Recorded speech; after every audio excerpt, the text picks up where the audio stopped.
Today we have to listen Karuṇā Bhāvanā, meditation on compassion. Makaruṇiko nato hitaya sabbapaninam puritva parami sabba patto sambodhi muttamam. Buddha, who is possessed of great compassion, fulfilled all the perfections for the benefits of all beings, and reached the highest state as the fully enlightened one.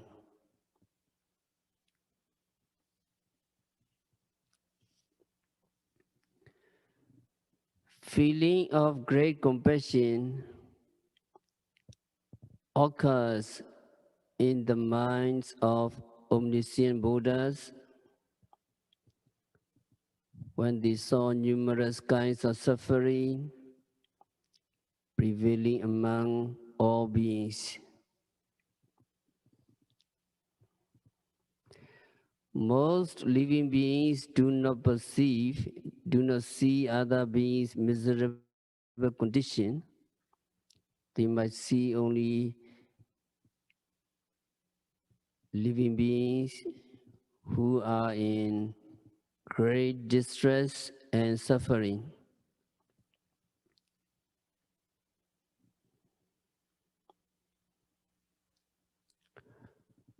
When fairly happy person see other people who are in the same boat, they think of them or they imagine them as being happy as they are. Relating to people who are found to be more happy than they are, they might look upon them as living in a state of extreme happiness without any misery, and consider them as not deserving of pity.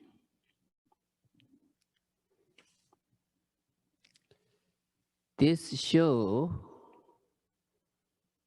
the lack of compassionate feeling, the scarcity of compassionate feeling, for not actually knowing the state of misery.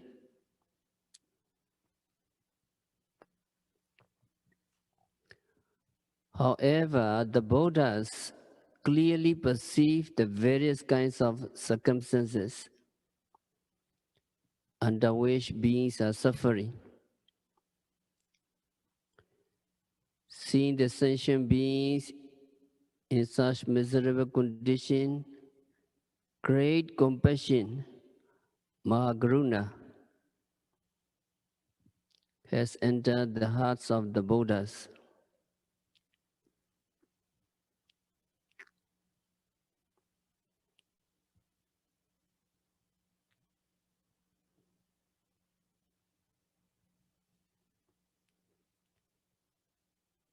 Upanayati loko aduwa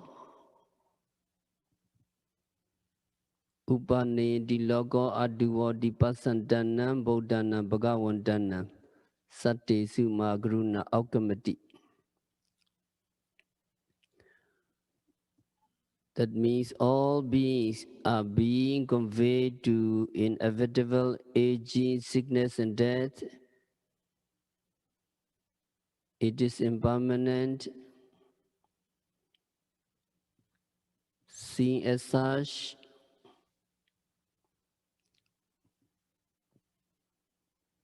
Buddha endowed with this realization,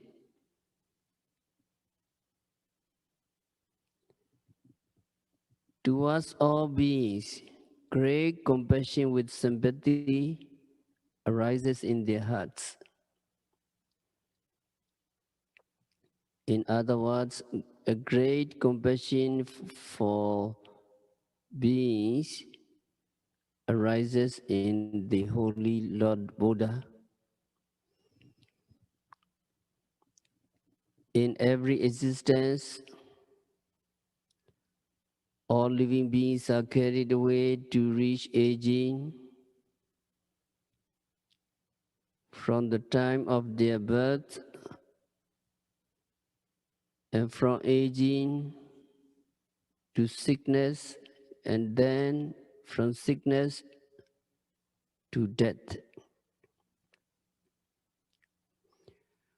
Buddha, perceiving with his insight knowledge the nature of impermanence, has great pity on all beings. Of course, in so far as beings are concerned,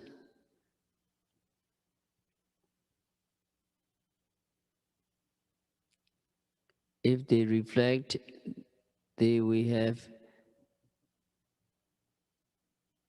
have some knowledge of the impermanent nature of their own aggregates.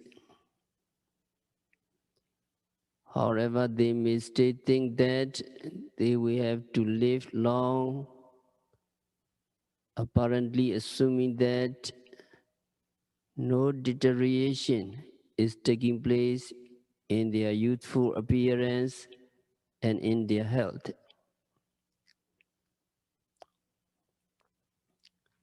While imagining as such, unexpectedly, sickness will prevail on them under unfavorable circumstances. Some people die at an early age while still young.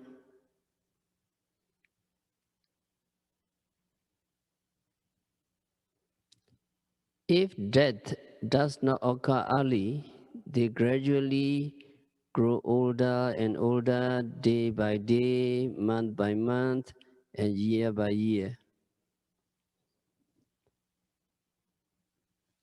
Yet, accidentally, at first sight, they do not think of themselves as getting old with the passage of time.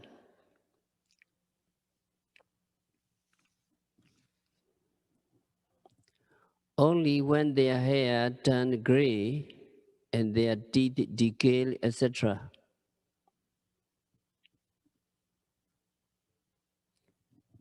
they would come to realize that they have become old and decrepit. Who are those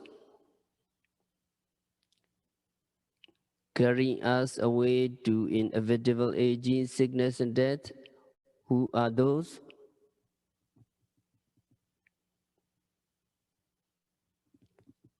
They are Namarupa aggregates in our own material body. They are Namarupa khandas, Namarupa aggregates in our own material body who are conveying us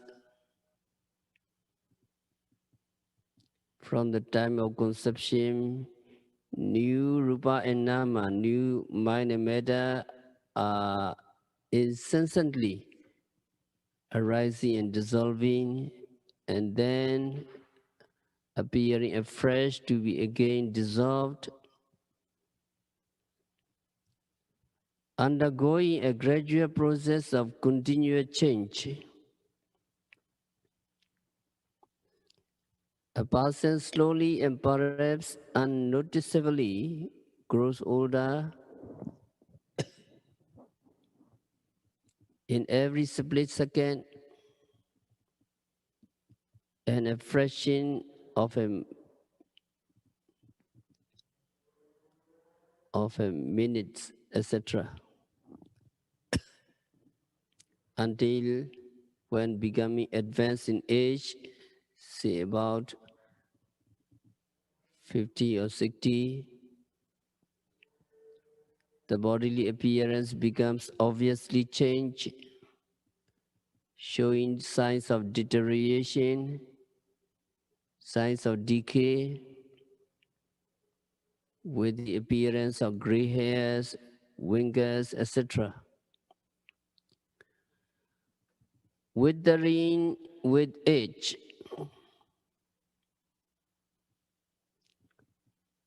We can easily be afflicted with a disease at one time or other, and after serious derangement of our health, we reach our deathbed and ultimately pass away.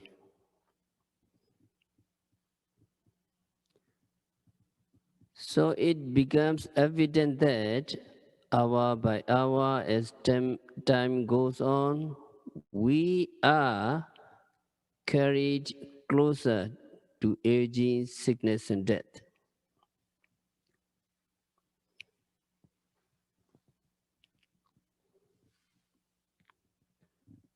Mahasi Sayadaw gave an example.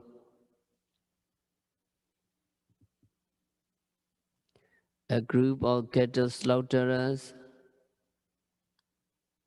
carry away an ox to be killed. Every step taken by that ox brought him nearer to the threshold of death. It seemed that the ox knew of the coming disaster and imminent death, and as such, it was struggling to escape from the hands of the butcher. However, the cattle slaughterers were pulling its heart and dragging the poor animal with force. The ox had no way out but to submit to this ill treatment against his own will. It was indeed a pitiable sight, as the most venerable Mahasi Sayadaw had personally seen this heart-breaking spectacle. He felt pain in his heart with pity, and since then, Sayadaw had abstained from taking beef. This incident had happened when Mahasi Sayadaw was a Samanera, a novice, in his monkhood before he received his higher ordination as a senior bhikkhu.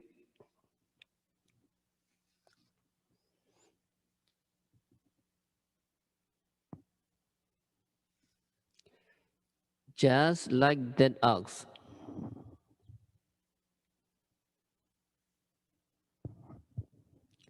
which was carried away by the slaughterers to the slaughterhouse,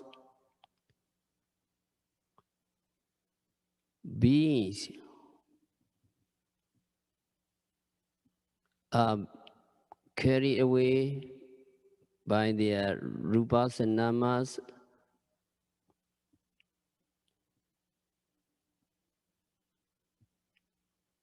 mind and matter, without any break, even for a second, to make us suffer from aging, sickness, and death. Having seen all beings drifting towards disaster, great pity had arisen in Buddha. What the Buddha had perceived was that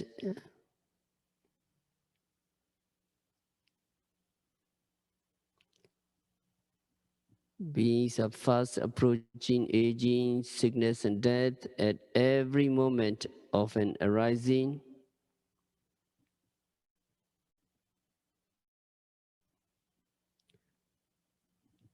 though which occurs incessantly with great acceleration, much faster than a split second or a flash of lightning. This perception brought forth a feeling of boundless compassion in the Lord Buddha.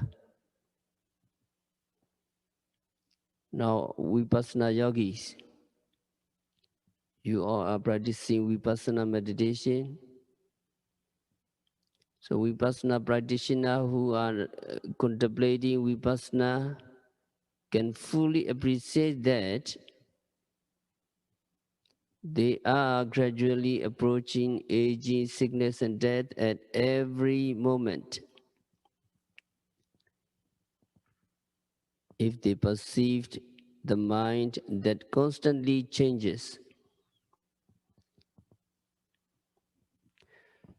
those practitioners who are contemplating and noting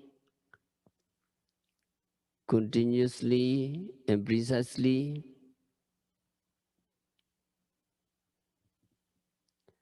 when they reach in the stage of Bhinganyana, the knowledge of dissolution, they will find it very obvious that the object of sensation that is noted and the knowing mind dissolve part by part continuously.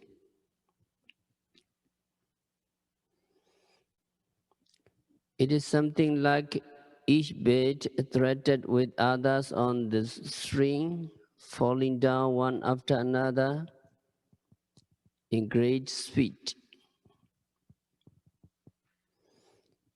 Every time dissolution takes place, it carries us nearer to aging, sickness, and death.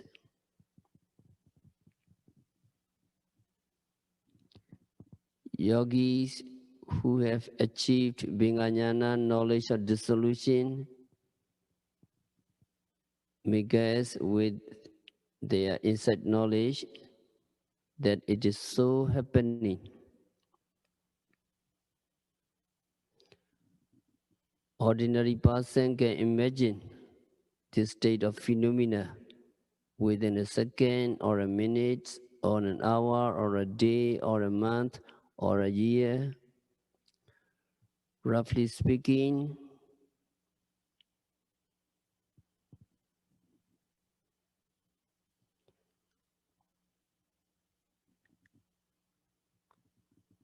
we may clearly perceive ourselves as coming a bit closer to aging, sickness, and death if we could reflect upon our own self year to year.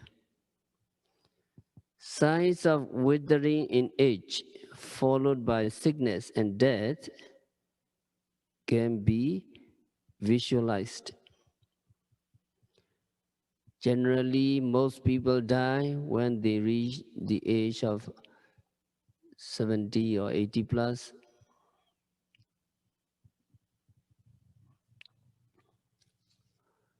Both the rich and poor, as well as dictators, powerful rulers, and heroes,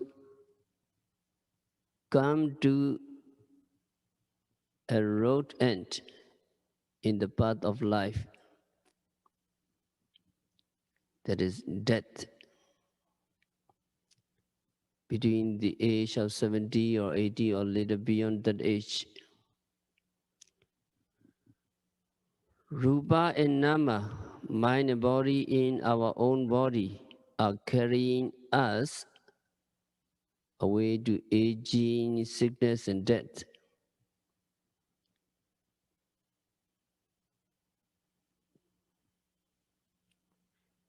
So that is the motto composed by Mahasi Sayādaw. Beings are impermanent, they are driven to aging, sickness, and death. If this motto is reflected upon, the nature of impermanence becomes obvious. Marananusati, mindfulness, contemplation on the nature of death, we also become developed. In every existence, all beings have to go through the process of inevitable aging, sickness, and death. This is the dangerous path we are treading along. How pitiable we are.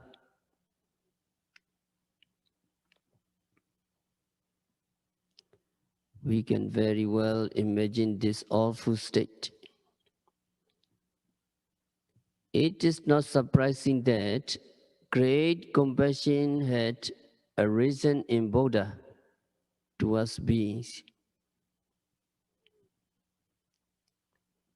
So we have to develop Karuṇā, compassion, as Buddha himself had done.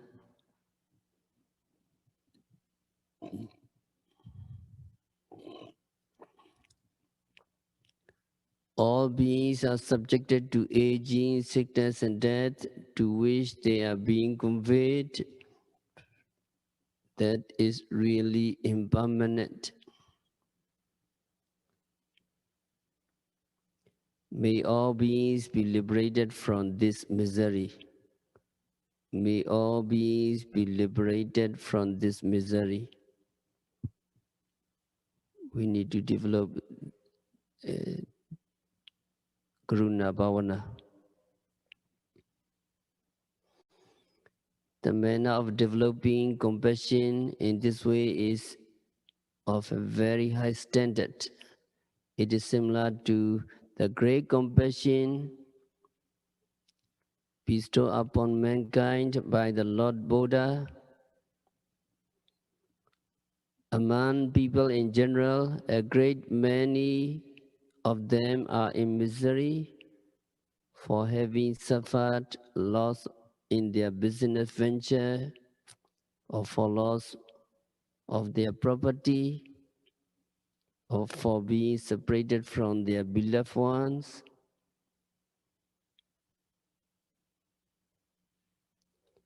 Many people are suffering. Compassion can be developed towards such people in misery. So develop again and again. May all beings who are suffering misery in one way or the other be liberated from such misery.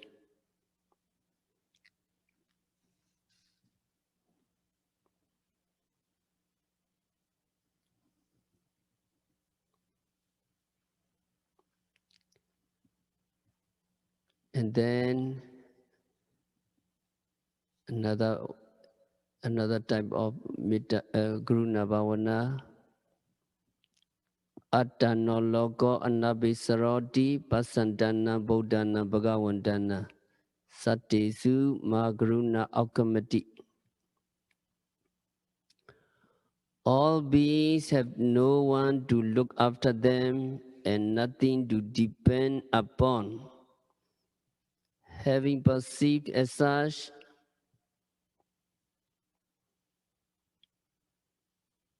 towards all beings,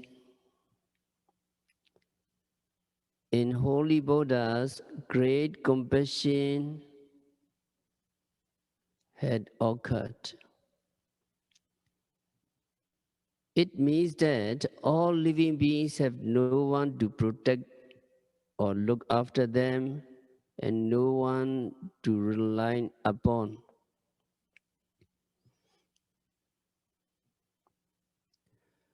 Koravyakin,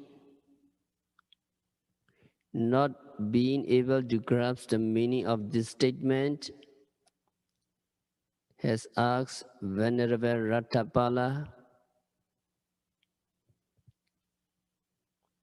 Bande Rathabala, we have many armed forces to defend and protect us.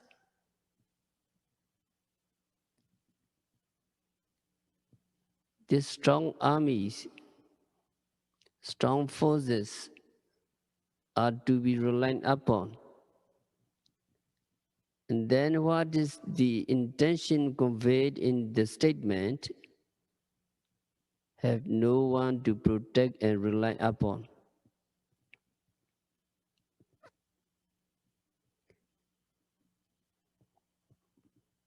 King Kauravya asks Venerable Rathabala. Venerable Rathabala queried, O Your Majesty Kauravya, don't you ever have any affliction? If that afflicted disease ill-treats you cruelly, how would you feel? To this query, King Kauravya replied, when this disease becomes very serious and it treats me, I will suffer gravely to the point of near death. There had been occasions when my relatives in close proximity of my sick bed wept bitterly, even shedding tears, thinking that I was about to die.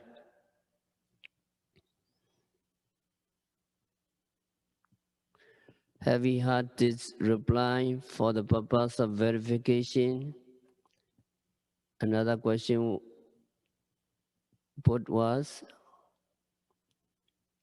O King Kauravya, when this disease has caused you terrible pain and suffering, could you share it with your relatives and friends? Will you be able to share the suffering if you ask them to give you relief?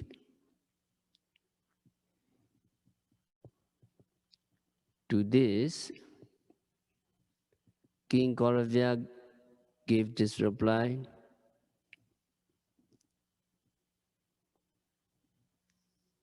one day it is impossible to share it.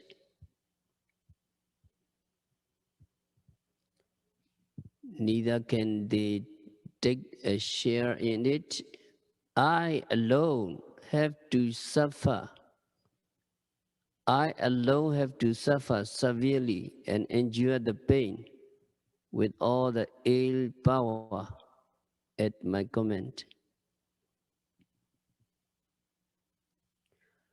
Venerable Rathabala then explained, saying, exactly, Your Majesty.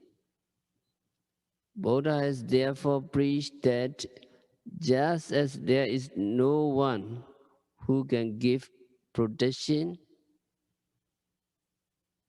and on whom reliance can be made, in times of extreme distress such as this, all living beings also have no one to protect them and in whom refuge can be sought. Despite the presence of our parents and relatives who are rendering utmost assistance and giving full protection, we cannot possibly, they cannot possibly prevent their dear ones from getting old, sick, and suffering death. No one is capable of looking after another to keep us always young and vigorous. When the time comes, we are sure to get old. the nature of aging cannot be shared. In case it can be shared by distributing part and parcel of it to others, we would have become always youthful.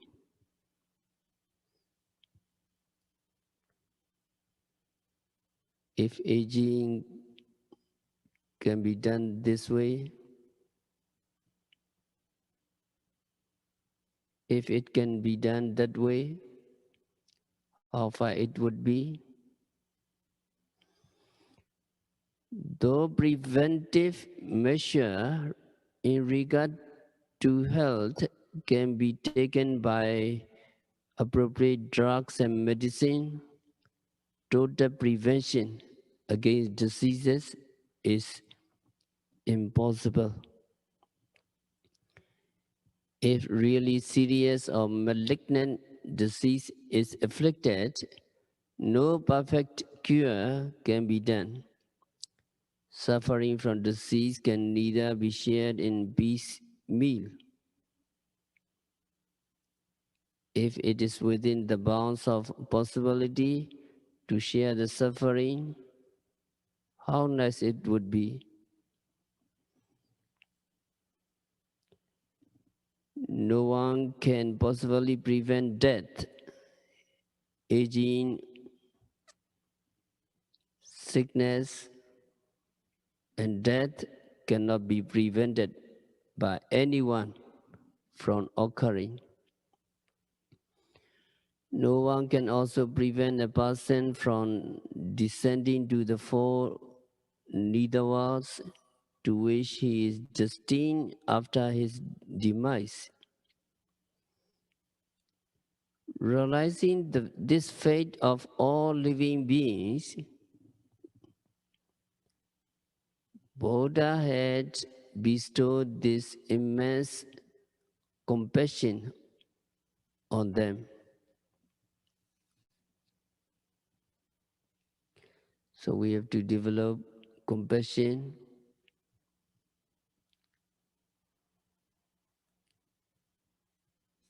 in the light of what has just been stated.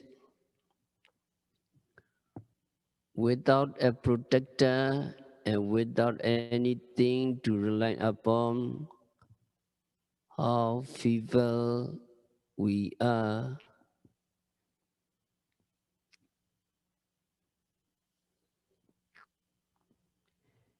In the entire universe, there's no one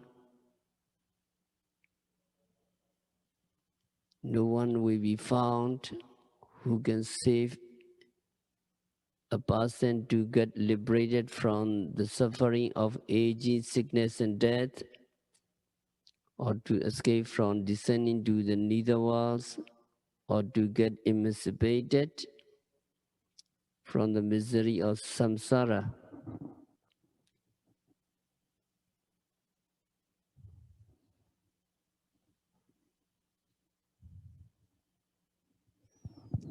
According to the doctrine of the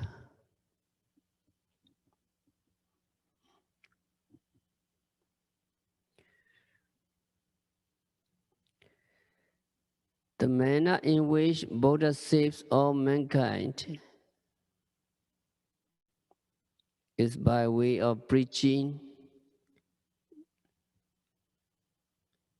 laying down the method of practice to get liberated from the walls of suffering and miseries. It is something like prescribing and administering medicine by a physician to a patient under treatment. Just as the sick who complies with the advice and instruction given by the physician has recovered from sickness, A person who obeys and complies with the instruction of the Buddha and practice according to his preaching will be liberated from the miseries of woeful states and samsara.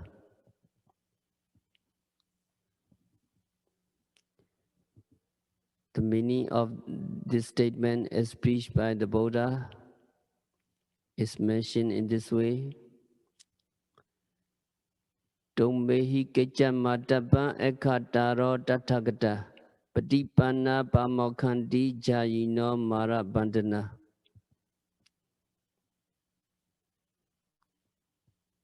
Buddha said, you, my disciple, must carry out by yourself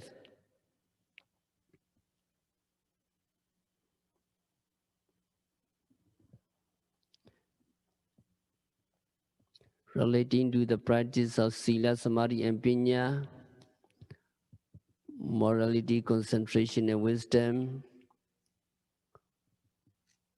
which need to be practiced with diligence and right effort.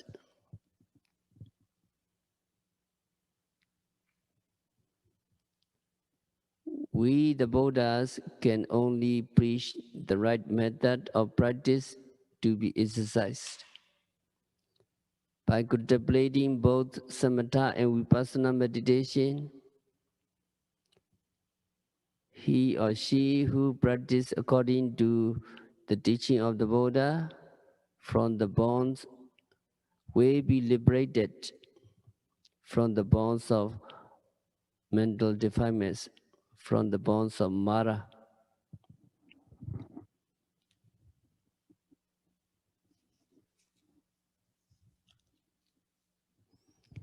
This means that those who work out their own salvation with right effort and diligence, as taught by the Buddha, will be free from the fetters of mental defilements.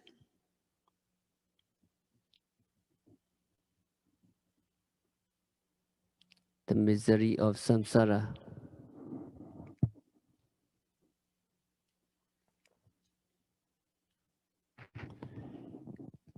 If no practice is exercised according to his teaching, there will be no escape. The right method can only be known and heard only when Buddhas appear in this universe. Outside the realms of Buddha teaching, there can be no emancipation from miseries, since no right method is known and understood to be practiced. In the absence of the right method of exercise, and in as much as there is no one on whom reliance can be made, beings are whirling rounds and rounds in samsara, floating and drifting in the whirlpool of endless existences. So they are suffering in misery. This state of pitiable condition, being seen and observed by the Lord Buddha, compassion for all beings had awakened in him.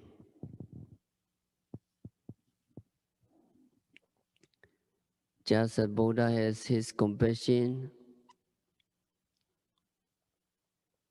we, we, we dwell our mind on all beings who have no one to rely upon as a protector. And then we have to develop compassion.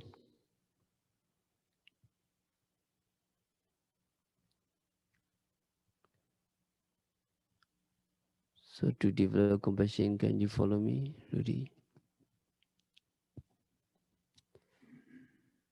May all beings who are suffering misery in the samsara existences without having anyone to protect them from becoming aging, sickness, and meeting death, be liberated from misery. So, so that do sadhu sadhu. So that is the way to develop Karuṇā Bhāvanā,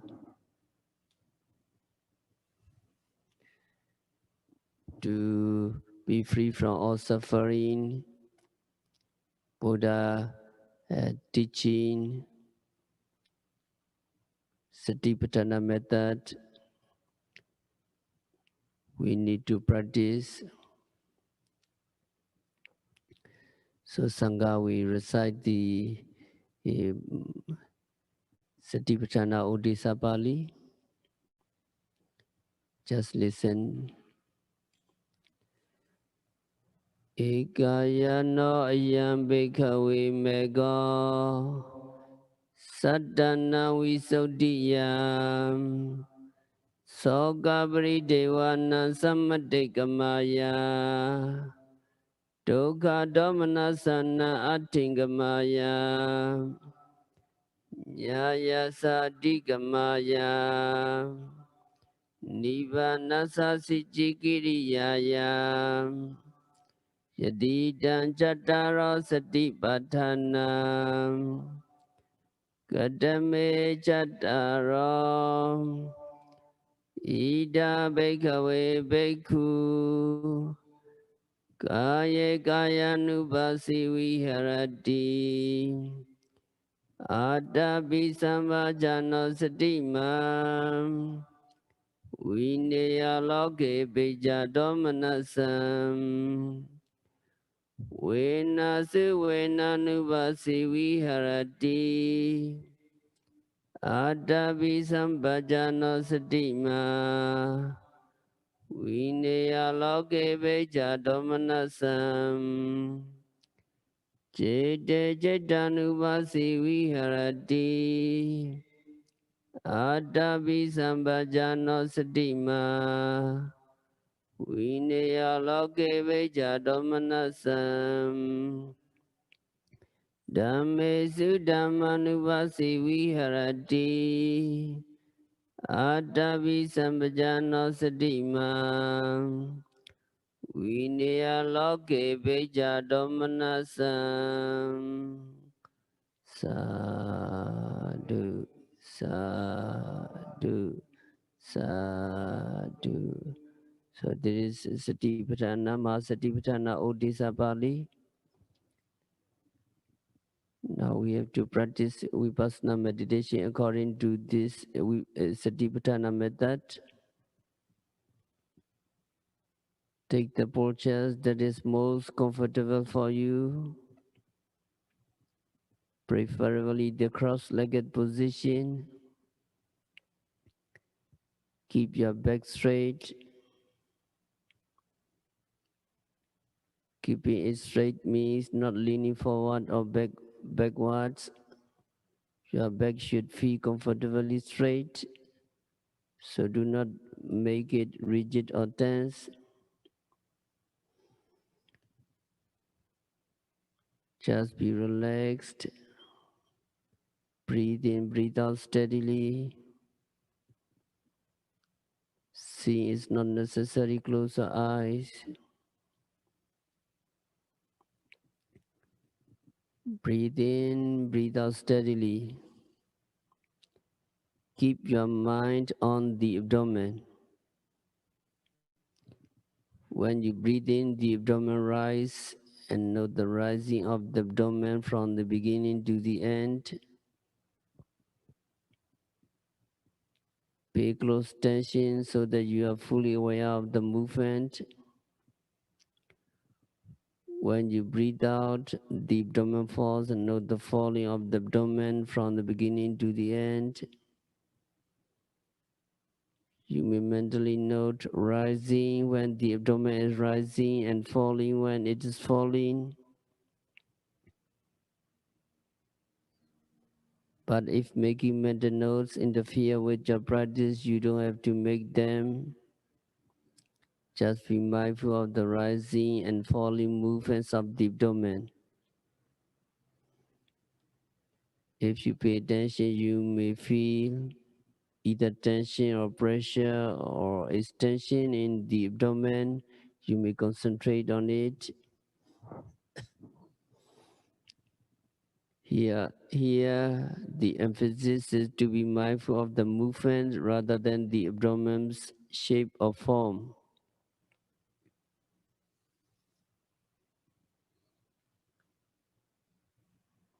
Don't go to the past, don't go to the future. If your mind can remain on rising and falling of the abdomen, the presently arising object, it would be very good. Your mind has a tendency to wander quite often. Naturally, the mind is jumping around all the time. When you are keeping your mind on the abdomen, be mindful when it wanders.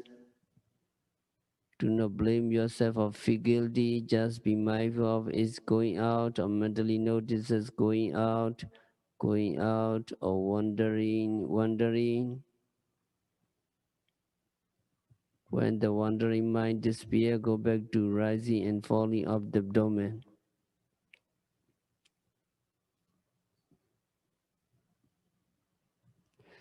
So whatever thoughts or reflection occurs should be noted. If you imagine, notice imagining. If you think, thinking. If you plan, planning. If you perceive, perceiving. If you reflect, reflecting.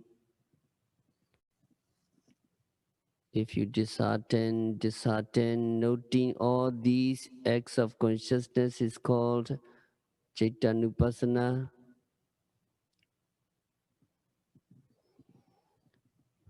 Because we fail to note the acts of consciousness, the acts of every consciousness, we tend to identify them with the person or individual. We tend to think that it is I who is imagining, thinking, planning, knowing, or perceiving. We think that there is a person who from childhood onwards has been living and thinking. Actually, no such person exists. There are instead only these continuing and successive acts of consciousness.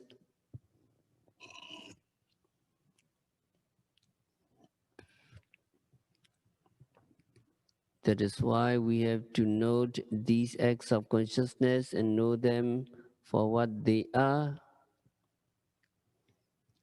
That is why we have to note each and every act of consciousness as it arises. When so noted, it tends to disappear. Then we go back to noting the rising and falling of the abdomen.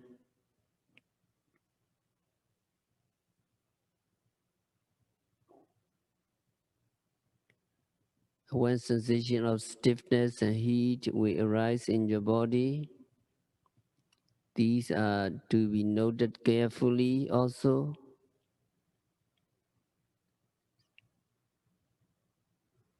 Similarly, with sensation of pain and tiredness,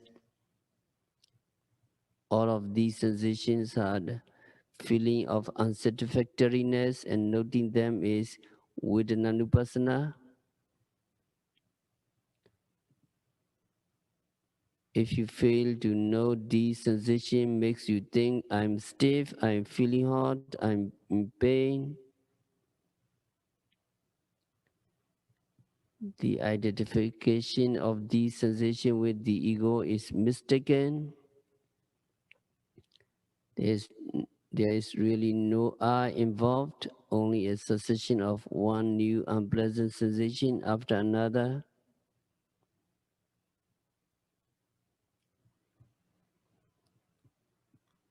Hearing the sound, notice hearing. When seeing something, notice seeing. Seeing, hearing, smelling, tasting, touching, everything have to be noted. So try to observe the natural phenomena as they really are.